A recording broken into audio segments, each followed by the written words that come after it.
जर तुम्ही नोकरी करत असाल तर हा व्हिडिओ तुमच्यासाठी पैसा वाचवणारा ठरणार आहे। 1 एप्रिल 2026 पासून HRA म्हणजेच हाऊस रेंट अलाउन्सचे नियम बदलले आहेत। आता टॅक्स वाचवायचा असेल तर हे नवीन बदल माहिती असणं खूप गरजेचं आहे। चला काय आहेत नवीन नियम या व्हिडिओत जाणून घेऊया। HRA म्हणजे तुमच्या कंपनीने तुम्हाला घरभाड्यासाठी दिलेला भत्ता।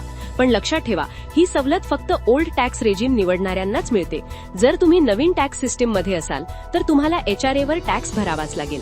आता यात सगळ्यात मोठा बदल म्हणजे एप्रिल 2026 पासून देशातील 8 मेट्रो शहरांमध्ये राहणाऱ्यांना 50% टॅक्स सवलत मिळणार आहे।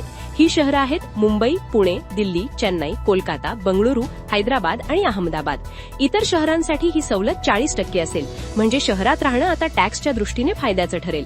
नवीन नियम असा आहे की जर तुमचं वर्षाचं भाडं 1 लाखापेक्षा जास्त असेल तर तुम्हाला घर मालकाचा पॅन कार्ड द्यावाच लागेल।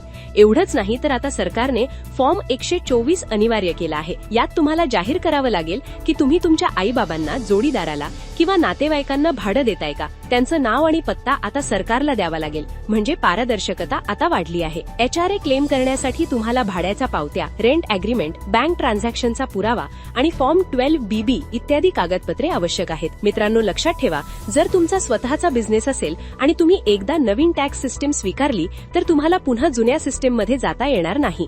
त्यामुळे विचार करूनच निर्णय घ्या। तुम्हाला काय वाटतं, नवीन नियम पगारदारांसाठी चांगले आहेत का? कमेंटमध्ये नक्की सांगा। हा व्हिडिओ तुमच्या मित्रांना नक्की शेअर करा आणि अशाच माहितीसाठी नवी अर्थक्रांतीला फॉलो करा।